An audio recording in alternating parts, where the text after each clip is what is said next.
গোপালগঞ্জের গোপালী বাহিনী হাসিনার স্বৈরশাসকের দোসররা যে সেনাবাহিনীর উপর হামলা করছে, গাড়ি ভাঙচুর করছে, ঠিক আছে।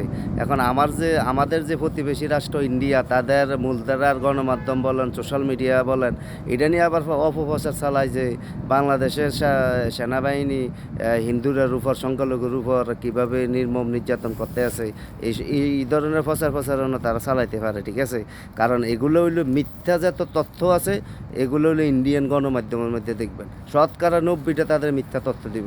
প্রতিবেশী এমন একটা দেশের লগে তাদের সুসম্পর্ক নাই গেল, ঠিক আছে। এবার তারা চিন্তা করেন যে কেমন, বাংলাদেশও শেষ লাতিটা খাইয়ে তারা গেছে।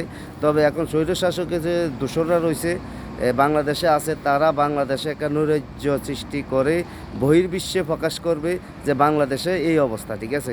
এখন আমার প্রশ্ন হইল, আমাদের যারা সোশ্যাল মিডিয়া বলেন, মূলধারা গণমাধ্যম বলেন, তারা সর্বাত্মকভাবে এটা প্রচারণা ভালোভাবে করবেন, বহির্বিশ্বে যাতে দেখে আমাদের দেশের সংখ্যালঘু ভাইয়েরা খুব নিরাপদে আছে। কারণ ইন্ডিয়া চায় যে বাংলাদেশের এই যে এখন বর্তমানে যে কেয়ারটেকার সরকার আছে, তাকে বিতর্কিত কীভাবে করা যায়। হাসিনা এখনও ইন্ডিয়া কীভাবে বাংলাদেশে এই ফায়তারা করতে আছে, ঠিক আছে।